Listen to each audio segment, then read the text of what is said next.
ស្រស់ស្រស់ខ្ញុំនឹកស្រស់ស្រស់អាឡាយចំពោះតែលើរូបរើទាំងខ្ញុំថ្ងៃអូនគេនឹកនឹង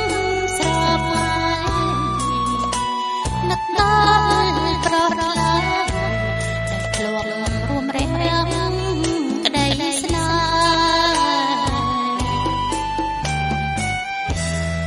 បានរួមរិនរួមទាំងកាយរួមក្តីស្នេហាលើចិត្តចង់សង្កែប្រាអើយលើព្រមក្តីស្នេហ៍នេះហើយហេតុតាយើងអងនិស័យនឹងអស់កម្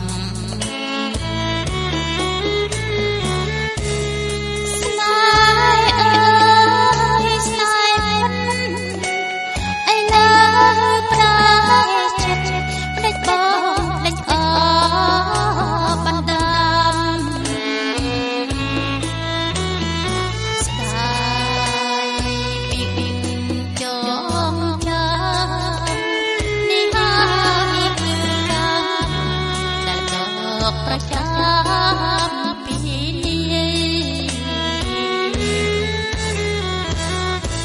មេមីស្រស់ស្រស់ខ្ញុំនៅកាន់ទុកចង់តែឃើញមុខបំបត្តិបានក្តីទុកពីក្នុងកាយដែលនាំឲ្យអាឡាយស្នេហាឃ្លាតឆ្ងាយស្ដាយឲ្យសិនស្រាយមិនគួរឃ្លាត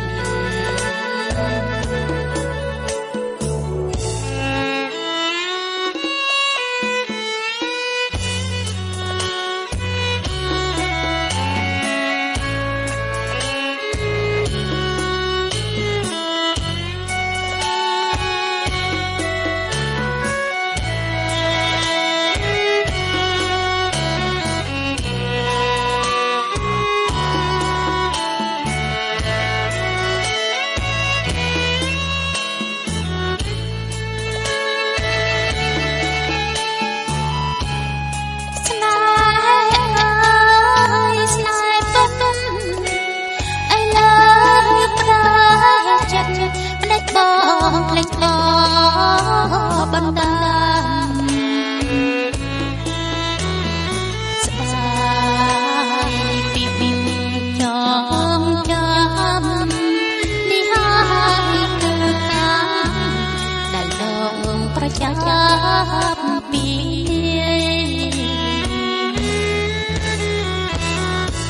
មេឃរី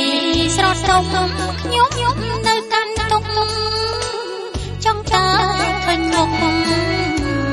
បំបត្តិបានក្តីទុកពីក្នុងកាយដែលនាំឲ្យអាឡាយស្នេហាឃ្លាតឆ្ងាយស្ដាយឲ្យសែនស្ដាយមិនគួរឃ្លាត